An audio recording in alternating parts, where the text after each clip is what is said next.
Hey guys, welcome back to another part to Light and Darkness. This is chapter 6. The plan for today was originally released part 6 and 7, so I was going to write about 1,500 words because I already had written about 600 yesterday. Because, as I promised in the beginning, each part is 1,000 words. This one is actually 1,001, so it just briefly hit it. But the other one thing I'm going to really stick to is Runaway. Runaway, the first time I've already released it, but I released it and the background was just a picture because I didn't want to show all my spelling mistakes and stuff, and like places where I was too lazy to put capitalization because it was like 2,500 words or something, so it was one of my longest and quite a bit ago.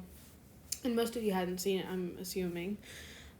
So I'm just going to post that again, but with the writing and with some fixed stuff, but I didn't fix everything. I just used Grammarly to fix some simple stuff. And even though I didn't buy Grammarly Premium, there was 175 advanced mistakes. There was 130 maybe simple mistakes, and I was like, oh my god, I was so lazy, and and then I ended up, because I wasn't good at YouTube at that time whatever, and I didn't have the full access to my account. I had to release it in less than 15-minute parts, and the whole thing was about 30 minutes, so it just cuts randomly in the middle and then restarts, so it's kind of annoying for you guys as well. So that happened. And so backstory of this picture, basically, I think it's about 11 months now. Beginning of January, my uncle got married, which is very, very nice. He is almost 30, but he's still under 30. He's my mom's younger brother. My mom isn't even that much older than him, almost 3 years. Not even 3 years yet, so a little under 3 years. So he's almost 30. He's really nice. The person he married, I love her as well. She's amazing. So the wedding was really fun. It happened over many days because that's the type of weddings we have over there. There was 5 different celebrations where I wore 5 different outfits, and this was one of the fancier ones. What did I wear that day? I wore, I think my clothes were custom made for me. It was pink fabric, and I had blow dried hair. I think every day I had a new hair, so every morning I'd go with someone who's similar to my grandma, but not technically. So yeah, she's like grandma to me, and she set the whole thing up. She took me to get blow dries every morning, and yeah, it was really fun. Anyways, let's get on to the series. I hope you like the picture that I put in the background, and there'll be another one at the end, obviously, and that's how you know it's intro and outro. Anyway, let's get on to it. Light and Darkness, Chapter 6. Marichat watched the news. We accept your challenge, Hawkmoth. We will have our final battle here tomorrow. One condition. You answer one question, said Chat. He had a plan. Fine. What is your question? Asked Hawkmoth. One question. How bad could it be? Tell us your biggest fear, said Chat. A command more than a question. No, you will use her against me. I can't have that. Anything else? His stance changed. He was no longer big and confident. Her? A girl, said Chat. He let that detail slip. Your loss. Guess we will be having no final fight, Queen Bee said. Fine, my servant. She does not watch television often. I tricked her when she was young, and now she is my child. She could kill me and doesn't know that. With that, Marichat's eyes glowed. She was angry. He tricked a kid. She started floating above. Her body started glowing with rage. She used her akumatization form to increase her power. You have a kid? Imagine Hawkmoth at the principal's office, Chat teased. The girl stays at home. No school for her, he says, annoyed at the teasing. The laughter dies as the sky turned gray. Lightning. She is coming, Hawkmoth said. Dread filled his eyes. A swarm of Akuma surrounded the Eiffel Tower, where the heroes and enemy stood. Well, well, well, a voice echoed. Now I remember everything. You said the police would take me. You made my life suck. An evil laugh surrounded them. Please, have mercy, he said, looking for the source of the voice. Oh, I don't know how. You never taught me mercy. She finally came down in front of him. You took everything from me, kept me from my truth, she said. The heroes finally realized that it was Marionette in front of them. They now know the horrible person that had raised her was no one other than Hawkmoth himself. It all made sense. That is why she thought she would have to leave, that they would leave. That is why she thought she was horrible. That is why Stormy Weather listened to her. That is why Stormy Weather called her mistress. It all made sense. She started throwing him, punching him, kicking him, blasting him, using all the moves he had once taught her.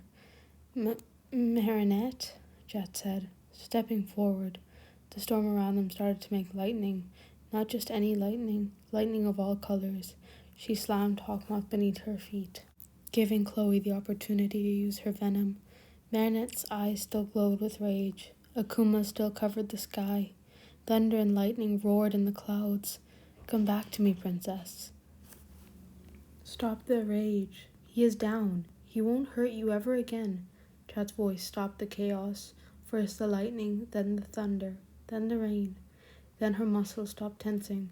Finally her eyes went back to the beautiful blue he had come to love so much. Within minutes, multiple policemen were on top of the Eiffel Tower, taking Hawkmoth away. Marionette took the Miraculous, finally face to face with the man. Monster that raised. No mask in between, eye to eye, finally seeing the unfiltered cold in their eyes. I hope you get whatever punishment you deserve. You will never see me again. She turned and watched the man disappear. Are you okay? Chat asked as she returned to his side. We will see. I can't be here now. Do you want to come with me? I'm going to another tower, somewhere quiet with a view, she said, looking down, still upset about the heartbreaking revelations that had come in the last few days. Okay, he said softly, realizing the pain behind her words. Let's go, she said. She started leaping around until she found the perfect roof. She watched the sunset on the life-changing day. Chat Noir took his place beside her. They ended up on the roof where they first met, where she showed him her pets, where she met someone for the first time, the roof where she had slept for days, the roof where he first saw Tiki, the amazing roof that changed each other's lives. In that moment, he made a decision. He would ask her to be his girlfriend. He would ask her to live with him. He would ask her to join the team. He would ask her to be his. He would tell her that she means so much. He would tell her that she had crept into his heart. He would tell her that he loved her.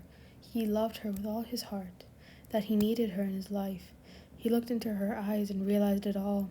He looked into the sad eyes that simultaneously looked broken and free, eyes that looked hopeful and hopeless. He wanted to help her heal. They sat in silence for a while. It was not awkward. It was comforting and an opportunity to process the events of the day. Are you okay, princess? You haven't spoken since we left the Eiffel Tower. I'm worried, he said. It's a lost process. My dad tried to kill you and tricked me as a kid, she said, looking down. I'm sorry. You didn't deserve any of this. I'm here for you. He scooted ever so close. Thank you for everything, my black kitten. She put her head on his shoulder, silently letting a few more tears. He felt the wetness on his shoulder, but decided it best not to comment. She had enough on her plate. He didn't want to fan the fire within her. He realized it would be a long recovery. She had to first get rid of the tiredness on her body. Then she would have to heal her mind, heal the scars in her brain, stop the memories from ripping her apart, stop the stress from getting to her. She would have to learn to control her power, to become a pure heart that the Guardian's magic has chosen. And that is where we're going to end it today. This is the next photo that I was talking about. Basically, we were in a interesting mall. It's a new mall, I think. And yeah, there was just these random rooms around the mall. Some were like really odd and had like different objects in them. Some were like upside down rooms. Some were just weird. This one was full of mirrors and reflective balls on the top of it. So I thought, you know what, that would make a cool photo because I like reflective type photos. And result, I'm quite happy with this photo. I like how it looks. Question of the day, if I'm being honest, I haven't prepared anything. So, what is your daily schedule? I just looked on my door and I have my schedule stuck up on there. So I thought, what does your daily schedule look like? Do you work in a day? What are your school hours? I mean, like Sundays to Thursdays, or Mondays to Fridays, depending on where. For me, my weekly routine, not on the weekends, would be I wake up at around 5:30. Either I read fanfiction, write the fanfiction, watch YouTube, listen to music, watch The Flash, do some sketching, finish my homework depending on the day and what I have to get done. Sometimes I finish schoolwork that is not due yet. Sometimes I study. Sometimes I try to get a few extra minutes of sleep. Sometimes I eat breakfast. Sometimes I make tea. So yeah, from 5:30 to about 7, it's just me doing whatever I want. And then at around 7, I get ready for school, change my clothes, brush my teeth, put on my mask, that type of thing. Then we leave the house around 7:20. At first, we drop my brothers to their school, and then I go to my school. I used to go to the school my brothers go to, but I don't know, I just got sick of this, show-offy rich kids. So I decided, you know what, I'm going to go to a nicer, happier, sustainable school. And that's exactly what I did. So yeah. And my brothers have decided that they, too, do not like the rich kids that show off, and that they do not like the people and how the standard for, the personality has gone down, because now the school doesn't really care like they used to about getting students who are fit for the school. They just get the students who pay. So it's not as happy or anything anymore. So my brothers will move in January, so that part of my daily routine will go. And then I get to school, and for about 10-15 minutes, I normally arrive early. The teachers are super nice and supportive, and mental health is an issue, and people need a break and whatever, so they just let us in the room and we talk to each other, talk to the teachers. Sometimes we're just on our phones or our iPads or anything, and they're just they're setting up the tasks of the day, and then for homeroom, 20 minutes, they give us announcements and tell us what to expect in the week, that type of thing, ask us how we're doing, how our weekend was, what our goals are. So on Sundays we set goal, Mondays we show memes, Tuesdays we do lame jokes, Wednesdays it's about well-being, and Thursdays is thankful days. So yeah, we just do that, and then I just do lessons until around 9:50, and then I get a 20-minute break, and then start classes again till 12:50, and then I get a 40-minute break. Then from 1:30 to 3:30 I do classes.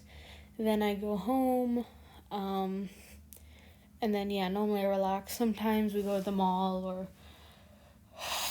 do other stuff, but most of the time it's go home, finish homework, do my writing, do my recording, upload, have dinner, go to bed. And that's about it for my days. And on the weekend it looks more like today. I woke up at around 6:30, and I just was really lazy all day and did some writing, and now I'm recording and I have to go to bed soon. So yeah, that's what my daily routine looks like. See you in a bit, unless I don't have time to finish the recording. Otherwise, see you for 3 videos tomorrow. Bye.